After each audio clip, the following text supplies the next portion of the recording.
Welcome to Acton Unwind, an ongoing conversation on a free and virtuous society. I'm your host, Eric Cohn. I want to thank you for listening, and I want to ask that if you're listening to us on our website, that you navigate right now to the show notes for this episode, where you will find a link to subscribe directly to Acton Unwind at Apple Podcasts, Google Podcasts, Spotify, or anywhere else where you listen to fine podcasts. And if you like this program, please leave us a 5-star review at Apple Podcasts so as to help more people find our show. I'm joined today by Dan Huger, Acton's librarian and a research associate, and Dylan Pauman, executive editor of the Journal of Markets and Morality and a research fellow here at Acton. This week, we'll be discussing the Conservative Political Action Conference going to Hungary. But first, we got banned by TikTok. If you don't know what I am talking about, the Acton Institute, yes, we have a TikTok account, and no, it is not just to feature Dan Huger's incredible dance moves. We had opened the account primarily to promote content related to our award-winning documentary feature film, The Hong Konger, Jimmy Lai's Extraordinary Struggle for Freedom. We released that film online on demand, which you can view by going to freejimmylai.com. We'll include a link to that in the show notes as well.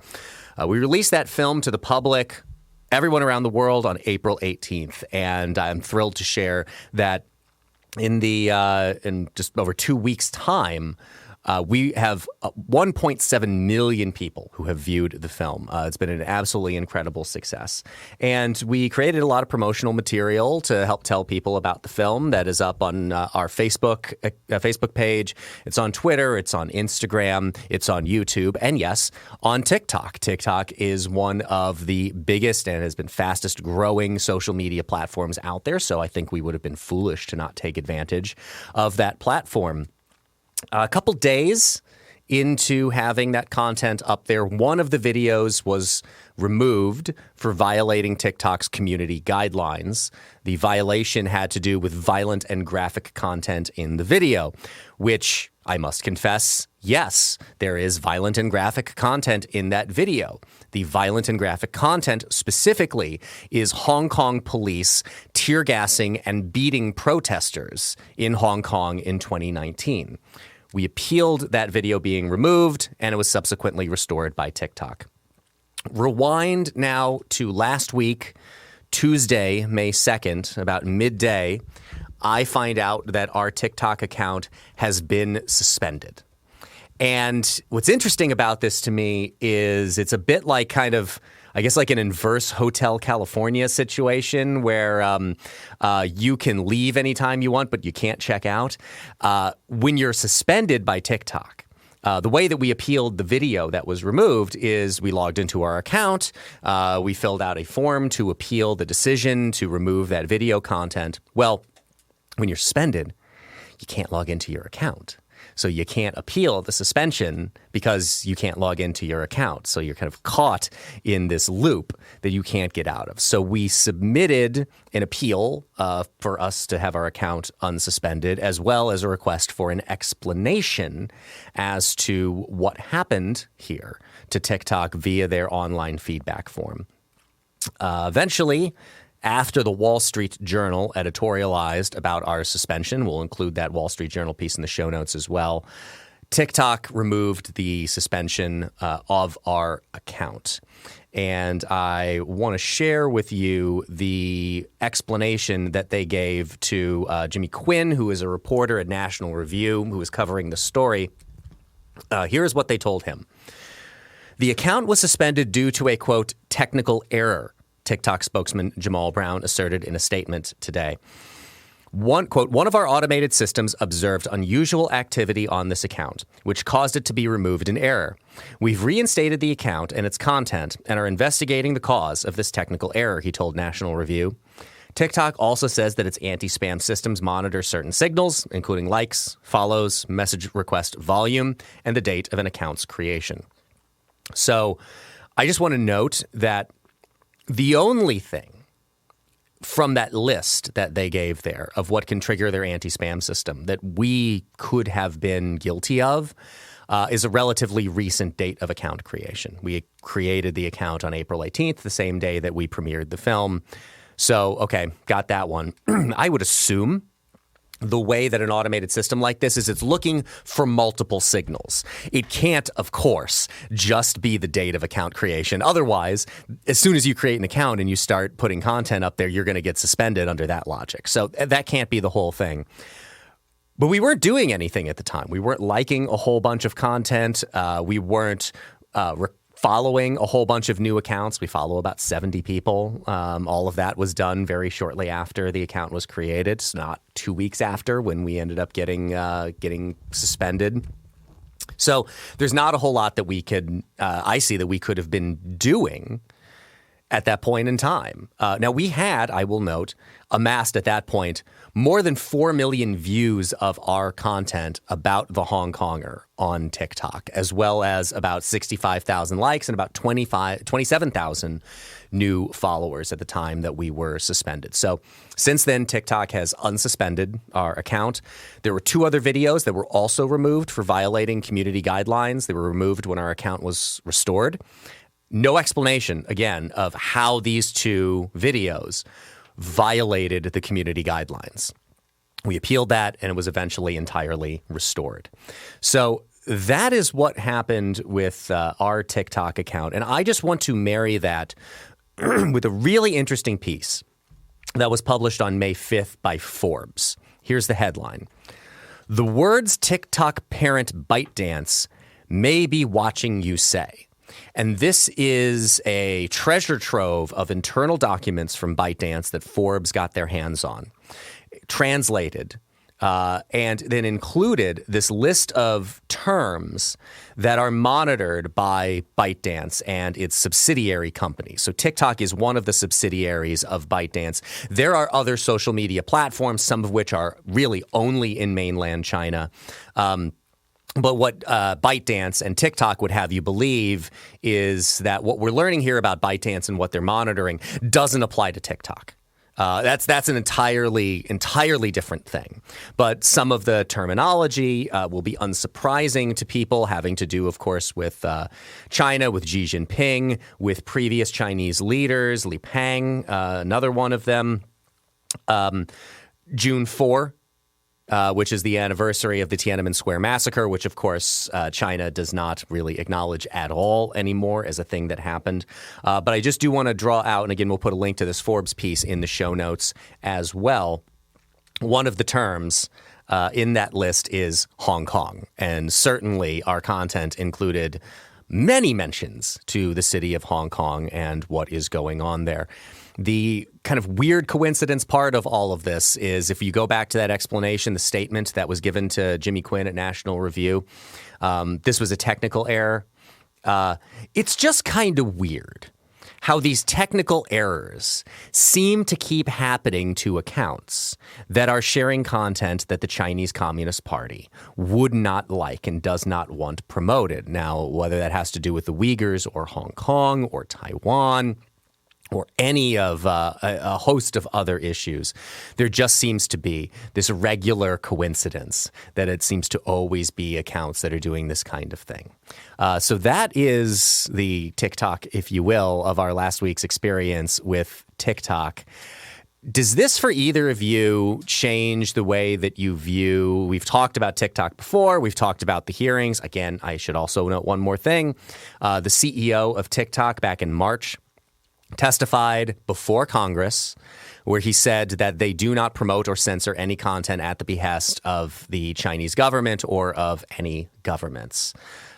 So, look, it is not my position to say that he said something that was not true in that hearing. However, our experience certainly seems to differ from what he is alleging there. Now, I don't know that they were doing anything at the behest of the CCP, but again, that pattern that I talked about, that it seems to continually be accounts that share things that the CCP would not like are the ones that have these problems. So I want you to revisit the conversations we've previously had about TikTok. Does this now personal Actonian experience with TikTok change your view on this app and how we should think about it and deal with it going forward? This is Dan's total lack of surprise. What we've got here is interesting because particularly the Forbes piece, because we've talked about in general the challenges of social media content moderation. We've talked about this in the context of Twitter, other social media platforms. What we have in the Forbes piece and with Acton's recent experience is a way for both of those things to be true, both for TikTok to not be, quote unquote, taking orders in the sense like a waiter would take an order from the Chinese Communist Party, but rather has set up systems where things that would cause TikTok potential trouble with the Chinese Communist Party are flagged. Perhaps automatically. Perhaps there was no one person sitting there deciding this particular video should be taken down, this particular account should be suspended. But there are frameworks that every single company uses to manage platforms that have tons, millions of creators on them sharing things. And those systems can be arranged so that things that are inconvenient, sometimes those inconvenient things should be inconvenient and sometimes they shouldn't. But we've seen now that there are, internal documents at ByteDance that paint a pretty clear picture of what very well could have happened had there not been an actual discrete act of a censor removing a post or suspending a account. And I think, these algorithms are in many cases proprietary. And the question as to whether we will know ever more than we know now is an open one. But I think we have a pretty good case to be made that due to content moderation standards, which particularly target criticisms of the Chinese Communist Party, of the government of the People's Republic of China, of particular policy regarding Hong Kong, sets up a target for those censors, automated or real. So my feelings are that my dance moves were not good enough for TikTok before this happened, and nothing has changed since then. So I'm still not on TikTok. I think people ought to be aware that this sort of behavior, comes out of a place, communist China, where there is no freedom of the press, where if something like this happened within China, even if the account was restored in a similar sort of way, there'd be a very clear message given to the account holder that we can shut you down anytime we want. And people would be expected to fall in line. That is not the case in the United States, where we have very broad freedom of speech and press freedom. And I would love to hear, if you have it, Eric, data on in the last week since this happened, how many views the Hong Konger has gotten, to know. I would expect we got a bit of a boost from the Wall Street Journal covering this, from other outlets like National Review and Daily Signal or Caller. I can't remember which one. Both. Both. Okay, there we go. But several places, and of course a bunch of people tweeting it and sharing it on various social media, probably also on TikTok for that matter.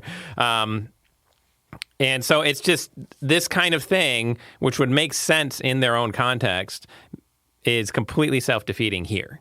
It just gave us a wonderful megaphone for our message, and I really hope more people hear it. I hope more than any of this, whatever anyone cares about TikTok, and people should care about TikTok, but I hope more attention is given to Hong Kong and Jimmy Lai because of this. I hope we see real change there.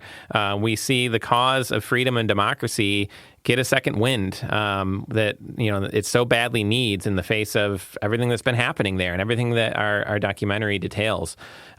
So that's kind of my take on it. I don't think it's a bad thing if somebody likes, fun little videos on TikTok, whatever, but just know what you're getting into. And know that if you care about a cause like this, TikTok is probably not the app for you. I know I've said this before, but as a millennial, I get my TikTok videos the way that the rest of the millennials do, which is a week later on Instagram. So you can still get access to the same content even if you're not on the app. And I really think this is the thorny question about all of this, right? So much of what TikTok is doing from a government affairs, government relations perspective right now is geared towards trying to avoid the app getting banned by an act of Congress. And they are in a precarious position because you kind of have a sort of like a bootleggers and Baptists coalition coming together, because there are people on the left and there are people on the right who are amenable to the idea of banning the app, but for entirely different reasons. And I guess the question that I want to throw out there is, because I think this is worth asking, and this is kind of the same reason why all public policy discussions, everything that happens in Washington, D.C., despite what you may have heard from people like Tucker Carlson, is not entirely being run by libertarians, and they're often not included in the conversation. But I think all of those public policy conversations need a crotchety libertarian in the room who needs to ask the question, why should we do anything at all? Because I think you need to get past that first hurdle before you start talking about, okay, what is the kind of action that we should take? You need to decide if action is necessary. And I will confess to having a predisposition against banning things. I think that is generally very ineffective. We can cite examples like the war on drugs as, I think, a quintessential one for we knew what the intention was with that, but has banning drugs made them less available? And has it helped the problem or has it hurt the problem? And I would argue that it has made the problem worse, not better. So I don't necessarily know that the benefits of banning TikTok are going to outweigh the problems, if not only that, this is the internet that we are talking about. Like, I still, even if you make it so it is not available for download in the Apple App Store, in Google's App Store, there are ways you can still go about getting things like that onto your phone if you want to, if you're going to, if you're that enterprising, if you're that technologically savvy or know somebody who is.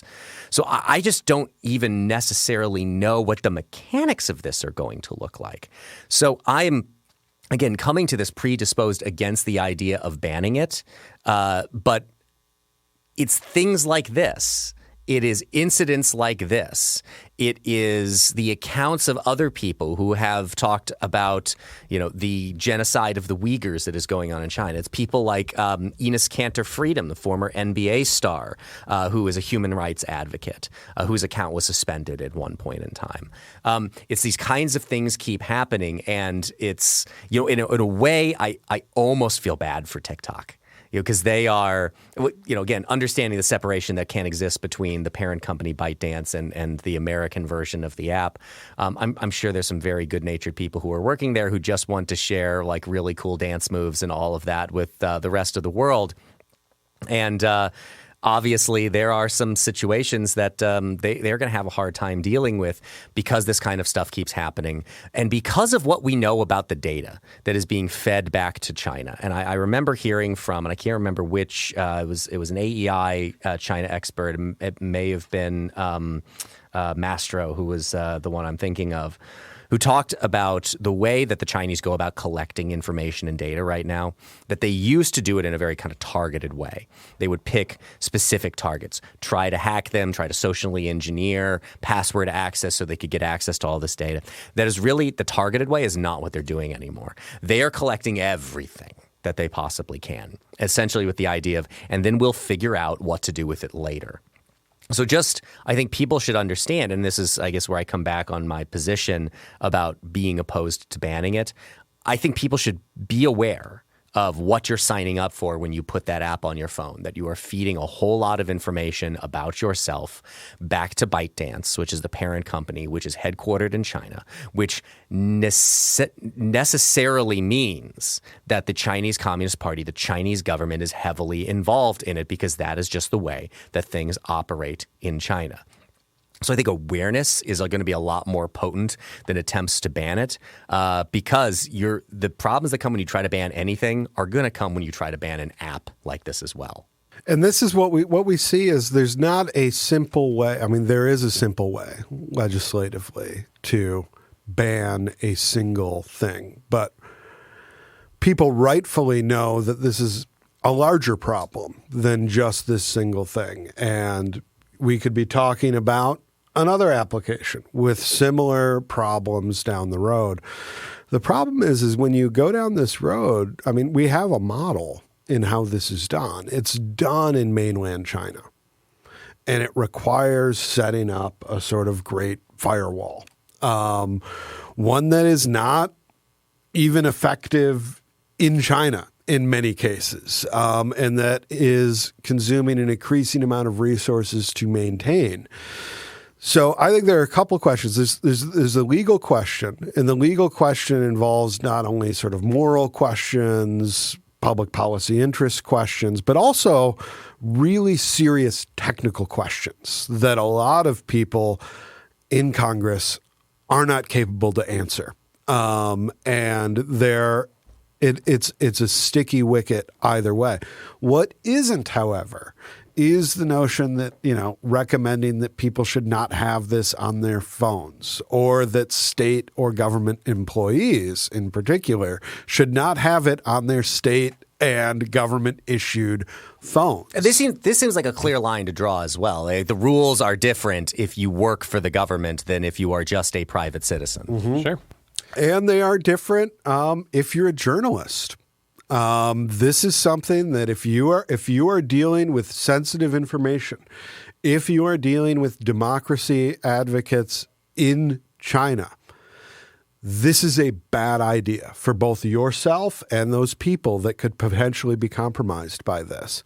And this is one of the things that the legislative debate is good for. Full stop, is generating this conversation, talking about the nature of this data collection, talking about the nature of TikTok's relations to its parent company, talking about these sorts of challenges. All of this, raises awareness. I think on Thursday morning, I had my aunt text me at 7:30 in the morning after hearing people talking about Acton being banned on TikTok on the radio, on the local radio. And this is a great, would I have talked to my aunt about TikTok otherwise? Probably not. But that's an opening for a conversation that you can have with friends, that you can have with family members about these sorts of challenges and about how to be conscientious stewards of their own information and be discriminating about who they share it with, under what circumstances, on what devices, etc. So it's great fuel for the conversation. The lesson to me here is the same lesson. TikTok bans Acton and the Hong Konger. Acton, the Hong Konger, gets a ton of attention because we live in a pretty free country, and you can't get away from that.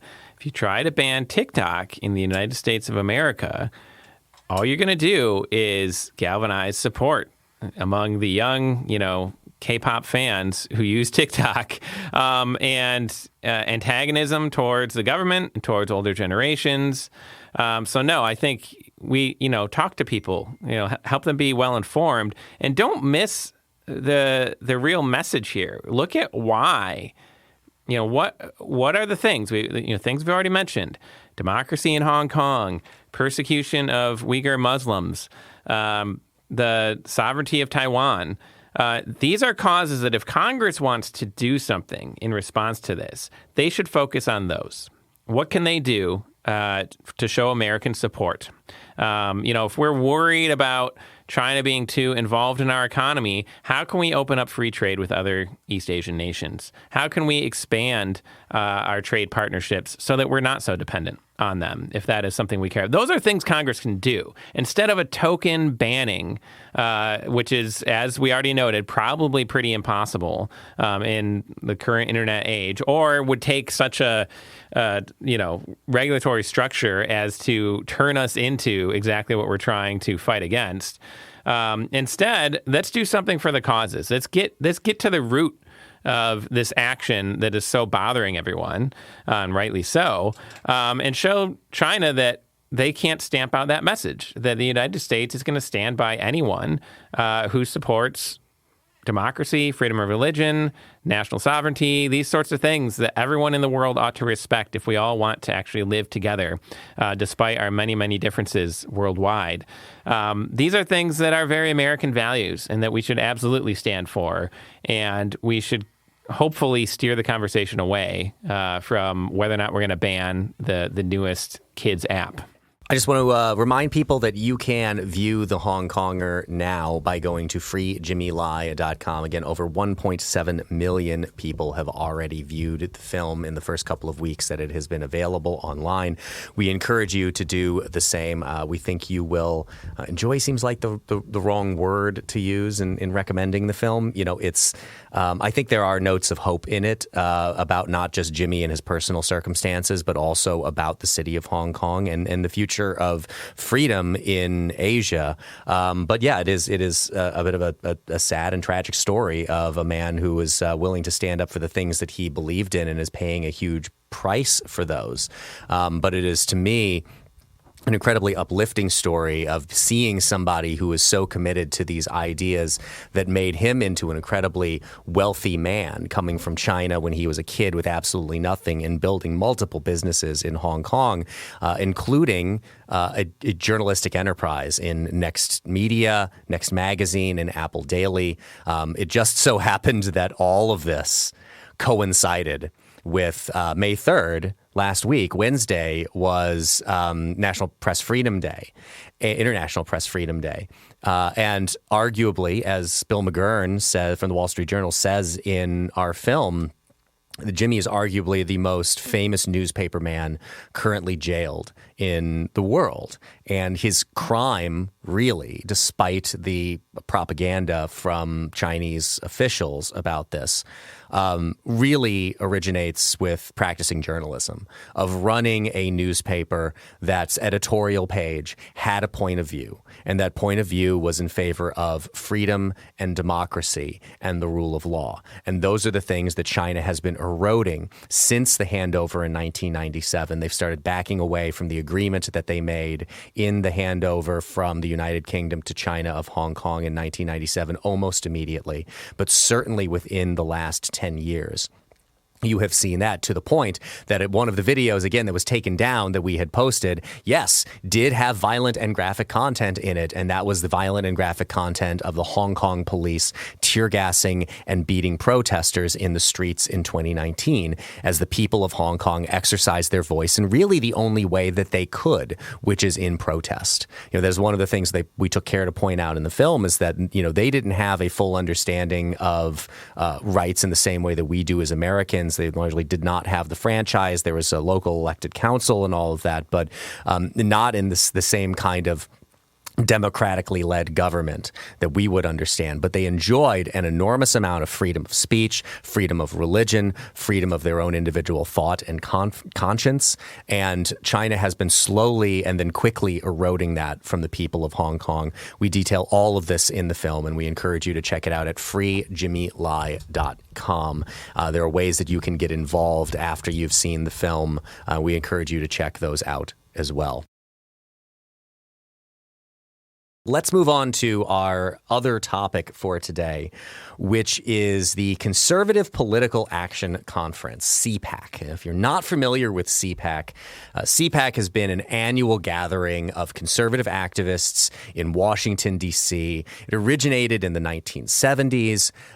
This was always a place where people who were really the most involved in the grassroots political operations of the conservative movement could get together and talk shop, talk strategy, figure out what they're going to do. There was always a very, very important straw poll Again, go back to the 70s and the 80s and the early 90s, pre-internet days, where you can't just conduct polling as easily as you can now amongst the people who are, again, the most actively involved. There's a very important straw poll at CPAC every year about who that group of people favored in terms of Republican presidential nomination in the coming years.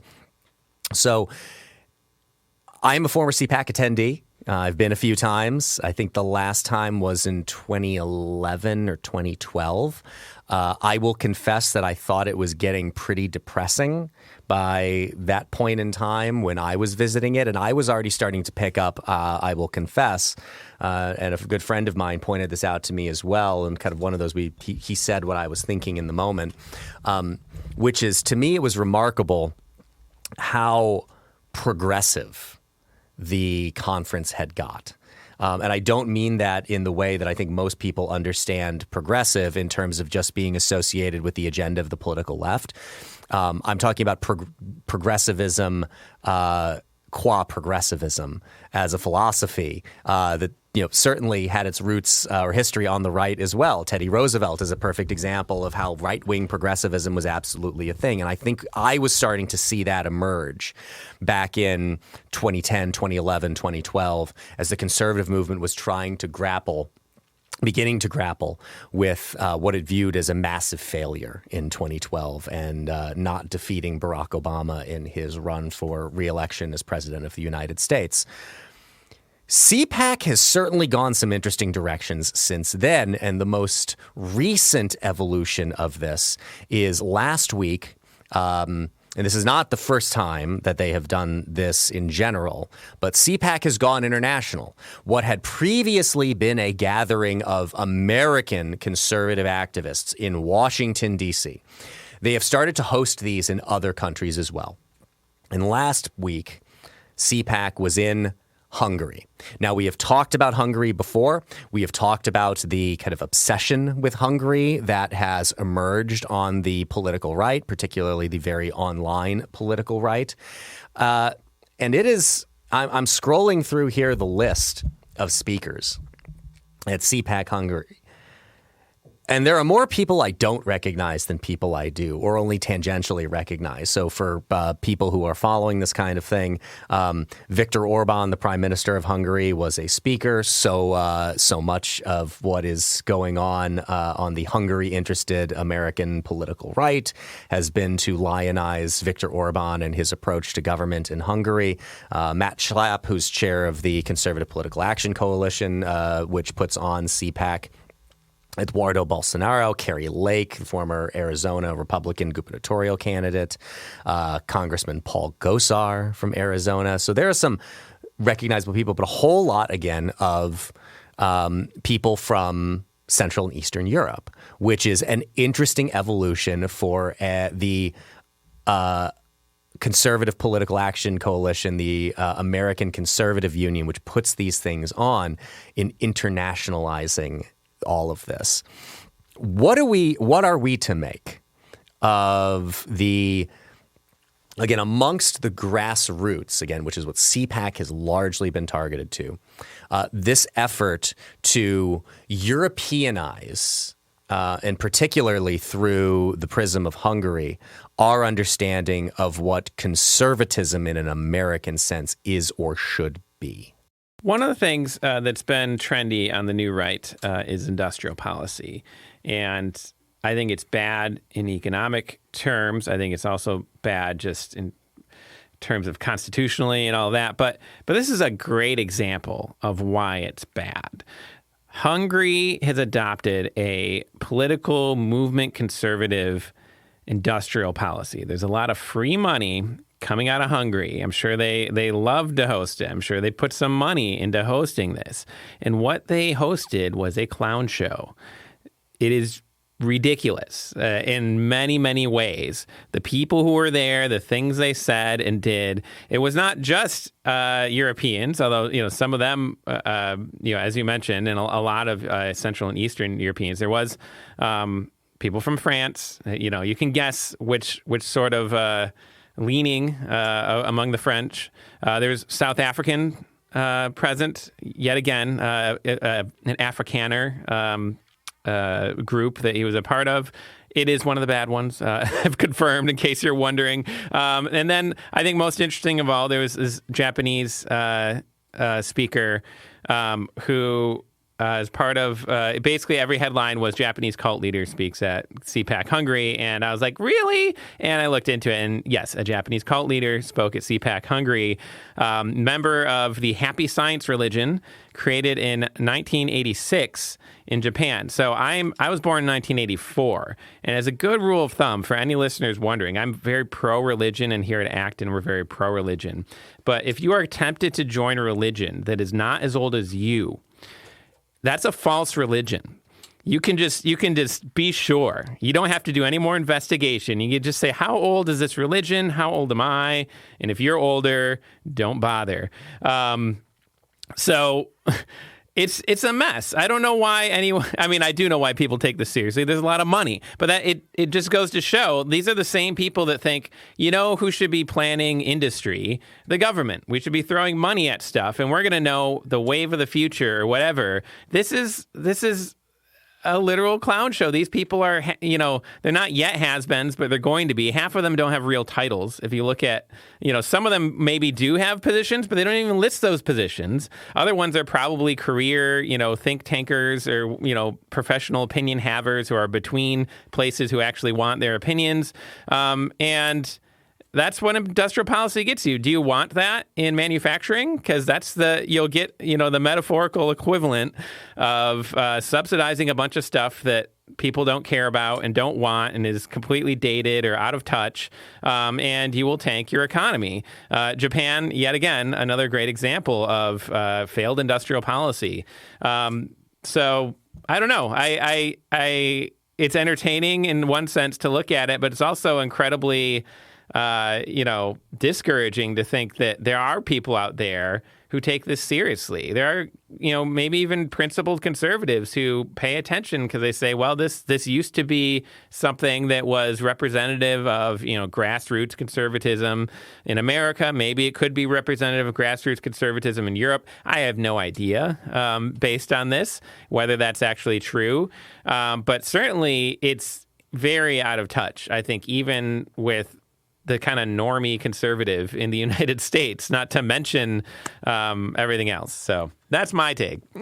I just want to note as well that the descriptions of the speakers, as you noted, some of them are fairly entertaining with, no disrespect being meant to one Ben Ferguson, who I remember once being billed as like the youngest conservative political radio talk show host in America, is billed here as America's top political commentator.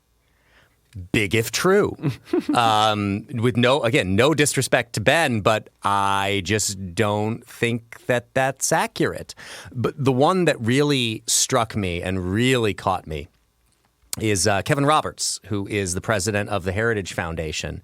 And this is the way that he's described in this list of speakers. President of Heritage Foundation, who sees Hungary as an example. I kind of love the phrasing of that because they don't really say an example of what. So I guess it turns into a bit of a Rorschach there in that it can be an example of whatever you want. But I would go along the lines of what you're saying, Dylan, which is that it's an example of just how much of a fool's errand all of this seems to be. The idea that we as the United States, a country of 335 million people in 50 different states, all of which, and if you've driven across this country, you know this to be true, the character of those states are incredibly different.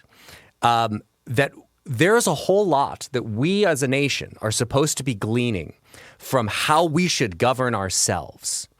From a nation, a demographically homogeneous, landlocked nation of a few million people in Central Europe, that there are meaningful lessons we're supposed to take from this, I just find to be bizarre. And this is another thing I just want to note in the kind of nature and orientation of American conservatism, especially activist American conservatism. I'm old enough, I believe you guys would be as well, although I believe both of you much less politically involved than I was in my past life. The idea on the political right in movement conservatism, if you were to be pointing to, we should be more like this nation in Central Europe, those used to be fighting words. Like, so much of American conservatism was built up around the idea of American exceptionalism and a proper understanding of American exceptionalism, that it doesn't just mean you're exceptional like your sixth grade teacher used to tell you and pat you on your head, you're an exceptional student, which meaning, you're very, very good. We're weird and we're different. That's what American exceptionalism really means. So the idea that we are going to adopt the political model of, again, a demographically homogeneous landlocked nation of several million people in Central Europe as some kind of an example for how the United States, an incredibly diverse, expansive nation of 330-some million people, is just farcical. There are like many interesting things about this conference. Dylan pointed to some of them. There's also some sort of structural interesting things going on.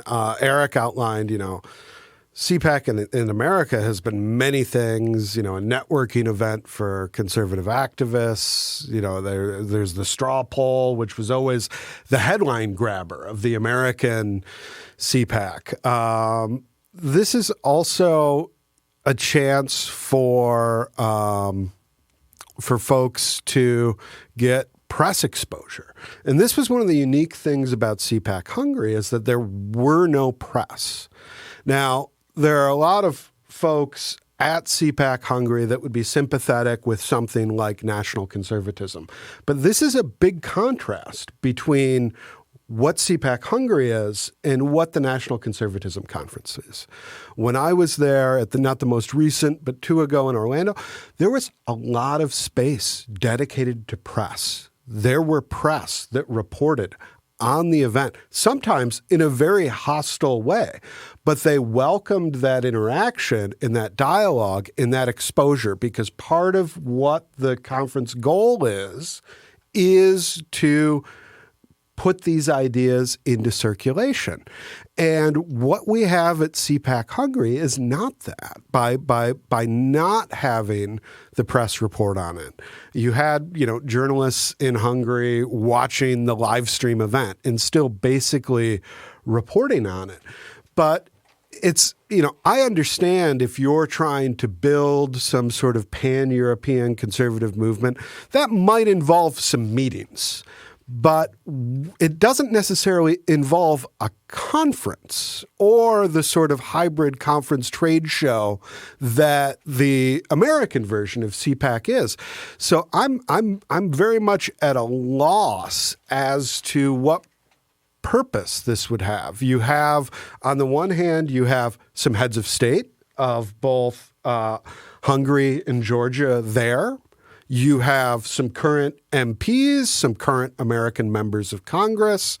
You have some former MPs, heads of Congress. And then you have some very bizarre outliers. And those outliers, I'm not sure what the value add there is other than discrediting the movement. Other than and it because it's not to raise the profile of the event. If anything, it diminishes the profile of the event and the seriousness. It undermines that. And you can sort of understand that if you're running a sort of CPAC America style hybrid conference trade show. But that doesn't seem to be what this is. It seems to have taken some of those excesses of recent American CPACs and imported them without any of the sort of rationale that one could conceivably have for, political movements are wild and woolly things. And there are always folks on the fringes of conservative movements. There are always folks on the fringes of any political movement. And they're always drawn to gatherings like this as an attempt to raise profile, build sort of movement mind share. But the contrast of the wild and woolly elements without sort of the press coverage, without all of the things that make, whether or not you enjoy the North American version of CPAC, it's definitely a wild and woolly, here comes everyone sort of event. And one in which the press is invited and reports on, and they do the straw poll, and they do all these things to generate buzz. And I just can't figure out. It's not as if they've just transported the CPAC model to Hungary. They've imported very strange elements of it that seem incongruous to a more serious purpose. Well, they've imported some elements of the Hungarian approach to politics now into CPAC. So I think this is kind of a free trade relationship going on between Hungary and CPAC, if you will, that there's some exchanging of ideas and approaches. But again, this is why I just keep coming back to the idea that the notion that this is going to be a model for the United States is just hilarious to me, if not only because this is always one of the things that I like to point out to people, especially when people were panicking during the Donald Trump years. There was this period of time where I think it was particularly the political left would lionize, say, the British parliamentary system of government and wish, like, why couldn't we be more like that rather than the system that the founders came up with that divided power in a whole bunch of different ways. And essentially, my argument at that point in time to people who were very, very disturbed by the notion that Donald Trump had become president of the United States, Donald Trump had to grapple, even though the Republicans controlled both houses of Congress at the time, had to grapple with very narrow majorities and a difficulty in getting things done. And for people who were on the left who didn't want to see a lot of those things enacted, they should have been grateful for that system that slows things down and makes it hard when you don't have a governing political consensus to get things done. In a parliamentary system, basically the party that gets elected to power gets to do whatever they want for a period of time until they become so unpopular or another election comes around that they likely either get thrown out or they get reaffirmed for the things that they've done and they get another run to do whatever they want. Just the notion that Hungary, with its own parliamentary system of government and the things they can do because they have that kind of system, that we're going to be able to do even a fraction of those things in the United States is, again, just kind of hilarious to me. And I really wish I could hear the compelling case for what it is that we're supposed to be learning from the Hungarian example that actually applies to the American system of government, to the American nation, because I have yet to hear that explained to me in a compelling way. So I think there's a through line here with our last subject, and it comes down to press freedom.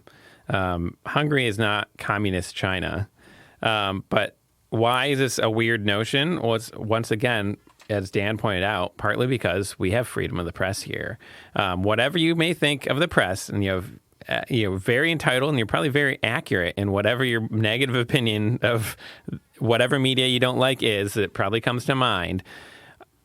People can say the opposite. People can show up and they can give their view and they can do their investigation. We still have a culture and a mechanism for this here in a way that very clearly they do not in Hungary, and largely due to Viktor Orban. And he has, constantly been shutting down press. There was a Politico article about someone who had been told he would have a press pass. And right before he was about to come, they said, oh, you should actually just watch online. There's nothing more to do. It was this very cryptic sort of thing. He showed up anyway, tried to get in, couldn't get in. He or she, actually, I didn't know the author name. I might be wrong about that. But it's the sort of thing that I think, if anything, Hungary needs to keep looking to the United States as their example. And in particular, since we're talking about the clown show of CPAC, I would recommend a different ringleader, P.T. Barnum, who once said, "No press is bad press as long as they spell your name right." Let the press in. If your ideas are good, believe in natural law. Believe that people will recognize what is good and beautiful and true, and they will latch on to that. And if you are scared, maybe you should ask yourself, what's wrong with my ideas? Just as the Communist Party also ought to ask themselves, if they are so scared of the Acton Institute and the documentary we produced on Jimmy Lai, what is wrong with them?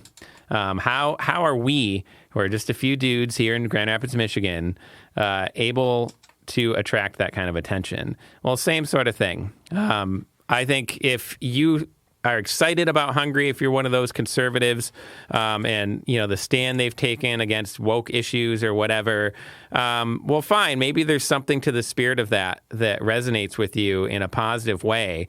But at the very least, the methods are not ringing true to me. Politics is both principled and contextual. And you have a very unique situation in every country in which it's practiced. And the contours of that are always very difficult for people outside of those nations, not embedded in that history, to fully understand and appreciate. You have what is happening in Hungary is a response not only to a legacy of communism, but also to a legacy of corruption before the Orban government that sort of ushered in that wave of power. You can't easily transport answers to questions, even if they're good answers, let alone bad answers, to another context. One of the things that folks look to Hungary for is family policy. They look at efforts of the Hungarian state to raise what is a very, very low, below replacement level birth rate. That has not been a success. You look at inflation in Hungary today, it's very high throughout the European Union. It's especially high in Hungary. This is not to say that nothing the Hungarian government has done has been good, has been effective, has been conducive to human flourishing. But the obvious first glance, if you were to look around the world for policies that the United States could embrace, our policy in 2023, United States of America, in dealing with inflation, that I have all sorts of problems with and that I think could be handled better, is addressing the problem in the United States in an American context more effectively than what is going on in Hungary today in its own context. If you look at questions of fertility, the United States, which is again facing declining birth rates, very serious problem, they are today higher than Hungary's. And Hungary's policies have not shown that they will enduringly raise them. So you have to get serious about what the results of these policies are, not just who they're pitched to as a solution, not just that they're focused. These are very serious. The Hungarian government should be focused on inflation. They should be focused on addressing in whatever ways are appropriate within the confines of rule of law, everything else, their fertility issues. They should maybe be looking at migration, which the Orban government is opposed to. The three sort of lines that Prime Minister Orban said was, no to migration, no to gender, no to war. These were his his signature line of his piece. Those are slogans. Those are not detailed policy solutions that get us from point A to point B, and it's very easy to export slogans throughout the world. It is very hard to export solutions to other parts of the world, and I think there's a real limit to that. Let's call it a wrap there. Thank you for listening to Acton Unwind. If you're listening to this podcast on our website, please look right now in the show notes, where you will find a link where you can subscribe directly to Acton Unwind, or just search Acton Unwind on your favorite podcast app. Also, please rate and review us on Apple Podcasts, 5-star reviews only, so that more people can find this program. Thanks to Dan, thanks to Dylan. For the Acton Institute, I'm Eric Cohn. We'll see you next week.